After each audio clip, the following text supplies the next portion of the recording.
Muy buenas a todos, bienvenidos a otro video de inversión fundamental. Hoy vamos a estar haciendo el análisis de la situación financiera de la empresa Alphabet, empresa matriz de Google, con los datos anualizados al 31 de diciembre del año 2023. Vamos a estar haciendo una estimación de cómo podrían cerrar los resultados para el año fiscal 2024. Vamos a estar haciendo un repaso por sus principales ratios que solemos ver en todos los análisis. Vamos a estar haciendo análisis técnico de mediano y largo plazo, y también vamos a estar cerrando con un modelo de valoración por el crecimiento estimado del beneficio por acción para tratar de determinar si los precios actuales de Google podrían ser una buena inversión de cara a los próximos años. Pero antes de arrancar, como siempre, te invito a que te suscribas al canal. Ya somos más de 3.400 suscriptores. También te invito a formar parte del grupo gratuito de inversión fundamental en Telegram, donde comparto toda la información acerca del mercado de capitales, y por supuesto no dudes en contactarte al privado si estás interesado en tenerme como asesor. Arrancamos con la situación de liquidez. Tenemos la estimación en color amarillo o color naranja para el año 2024. Obviamente las estimaciones surgen de arrastrar la dinámica de los resultados de los últimos años hacia el año 2024. La posición de liquidez para el año 2024 cerraría en torno a 2, es decir que por cada dólar de pasivo corriente la empresa tiene $2 en su activo de corto plazo para responder, lo cual es muy positivo. Y si bien viene en tendencia bajista, sigue con una muy buena posición de liquidez. La liquidez ácida, en la que a la cuenta le quitamos el inventario, ya que es lo menos activo, lo menos corriente dentro del activo de corto plazo, no tiene mucha variación, ya que Alphabet no tiene prácticamente inventario dentro de su activo de corto plazo, lo cual no modifica en casi nada los valores de liquidez. El fondo de maniobra, que surge de restarle los pasivos de corto plazo a los activos de corto plazo, nos da un fondo de maniobra en torno a 90.000 millones de dólares,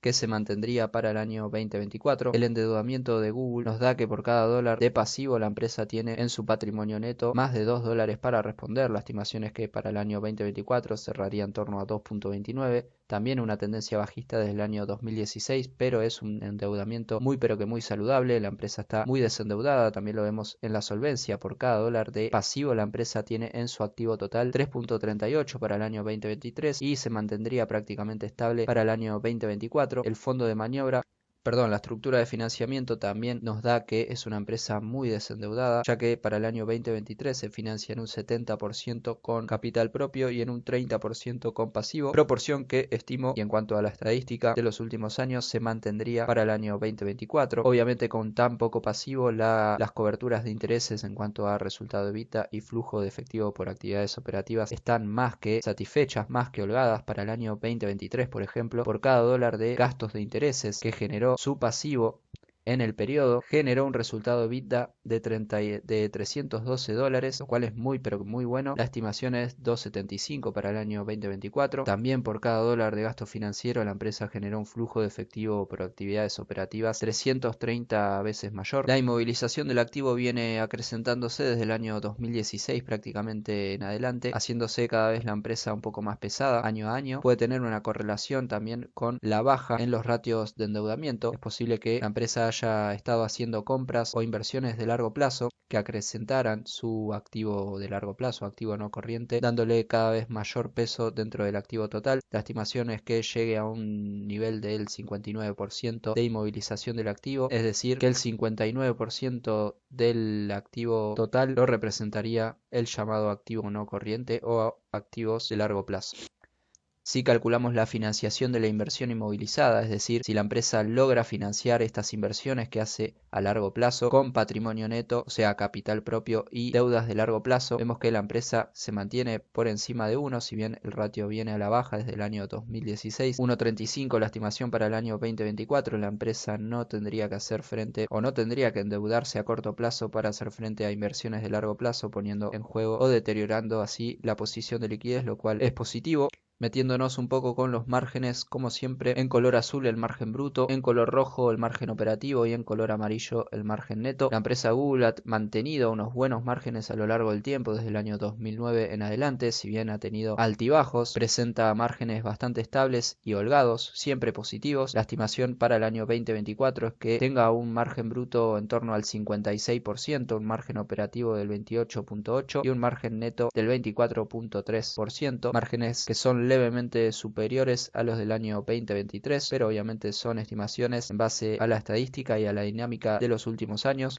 pero en definitiva son muy buenos márgenes que mantiene la empresa. Algo a destacar que si bien parece ser que el margen bruto viene variando a la baja desde el año 2016, la empresa ha sabido incluso aumentar su eficiencia operativa y sus ganancias netas, lo cual es muy positivo. En cuanto a la rentabilidad que saca la empresa con respecto al activo total desde el año 2017, que se viene acrecentando, el mayor dato o la mayor rentabilidad la tuvo en 2021 con un 21% de rentabilidad sobre el activo total, 18,34% para el año 2023. La estimación es que suba a en torno al 20% de rentabilidad con respecto al activo para el año 2024, muy buena rentabilidad. También tenemos una buena rentabilidad neta, es decir, la rentabilidad que saca con respecto al patrimonio neto, la más importante que tiene que ver un inversor, ya que al ser inversor de la empresa nos encontramos dentro de lo que es el capital de la misma, y Google sabe muy bien cómo remunerar el capital de los accionistas. 26% la remuneración o la rentabilidad con respecto al patrimonio neto para el año 2023, y la estimación es que suba en torno al 28,6% para el año 2024. Muy buena rentabilidad, la empresa está desendeudada. Para hacer un poco de resumen, muy buena posición de liquidez, bajo endeudamiento, la empresa viene haciendo inversiones seguramente de cara a largo plazo, por eso se deterioran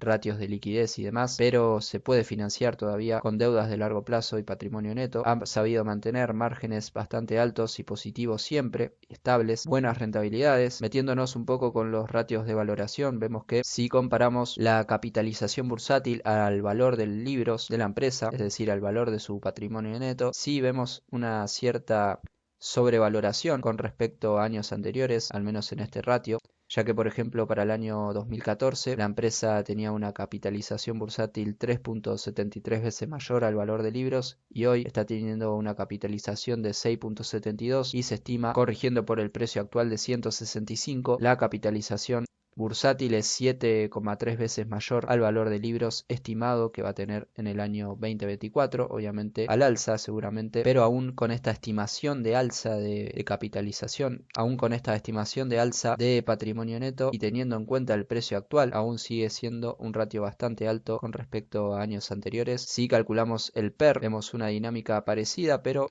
teniendo un PER de 24.39, con el precio actual y las ganancias estimadas, pareciera ser un PER bastante normalizado en cuanto al promedio de la empresa desde el año 2014. Si vemos la capitalización de la empresa sobre los ingresos totales de la misma, también vemos una dinámica bastante normalizada. Nos daría estando 6.20 más o menos dentro del promedio histórico, obviamente teniendo en cuenta el precio actual y la ganancia estimada para el año 2024, que es superior a la del año 2023. Y también si calculamos el ratio de valoración V/EBITDA, que es parecido al PER, pero en donde se tiene en cuenta la deuda financiera de la empresa, también vemos una dinámica bastante normalizada con respecto a años anteriores. No veo sobrevaloración en los ratios de valoración para la empresa Google, salvo en la capitalización, o sea, el valor de bolsa con respecto al valor de libros. Todos los demás indicadores están en parámetros bastante normales con respecto a la media histórica para la empresa. El beneficio por acción de Google fue de $5.8 por acción para el año 2023, se estimó un 6.77 para el año 2024, siguiendo la dinámica de los últimos años y un crecimiento con respecto al año 2023. La dinámica de las ganancias a lo largo de los años desde el año 2009 en adelante es altamente alcista. La estimación para el año 2024, como ya dije, también lo es, llegando a facturar, según el arrastre estadístico, en torno a 350.000 millones de dólares. El beneficio bruto lo estimo en torno a 200.000 millones de dólares. Los ingresos operativos me arrojan un crecimiento con respecto al año 2023 bastante importante de 100.000 millones de dólares prácticamente, y los ingresos netos saltarían de 73.000 a 86.000 millones. Si se mantiene, como ya digo, la dinámica de los últimos años. La dinámica de las acciones en circulación es bajista, seguramente por recompra de acciones, lo cual es positivo para el inversor, ya que al haber menos acciones en circulación, obviamente el beneficio por acción sube y también el precio tendería a subir. Pero en definitiva, Google es una empresa bastante, más bien muy buena en cuanto a lo fundamental. Tiene muy buenos ratios de liquidez, solvencia, endeudamiento, una empresa desendeudada, como ya vimos, y con muy buenos resultados y rentabilidades. Lo que más me llama la atención, si tenemos en cuenta otras empresas llamadas las 7 magníficas y demás, como Microsoft, Apple, Nvidia, Amazon o Facebook,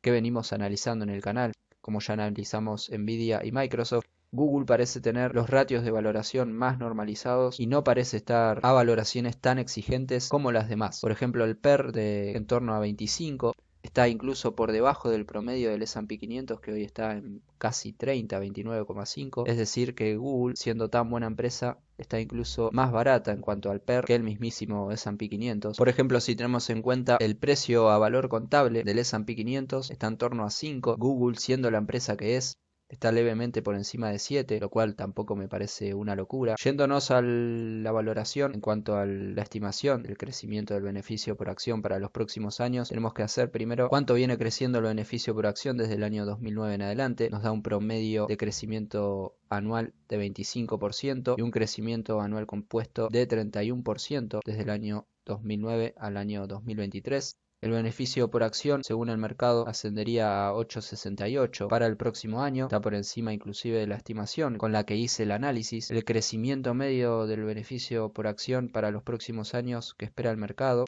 es del 20% anual. Usando esta estimación nos daría que para el año 2028 por cada acción debería estar ganando $14. Si tenemos en cuenta el promedio al PER que cotiza la empresa desde el año 2014 en adelante, nos arroja un PER promedio de 29, lo cual me parece bastante exagerado. Vamos a hacer una normalización del PER al PER actual de 25 para no ser tan exigentes con la empresa. Vamos a hacer un escenario pesimista tomando el menor valor PER al que cotizó la empresa, en torno a 19 en el año 2022, y un escenario optimista de PER 30 nos daría un precio objetivo de $356, siendo el precio actual de 165, lo cual nos da un upside de 115%. Si compramos al precio actual de 165 el retorno anual compuesto para los próximos 5 años, teniendo en cuenta el promedio de estos escenarios, obviamente, nos da 16% de crecimiento anual compuesto, lo cual es muy positivo. Si inclusive la empresa corregiría más,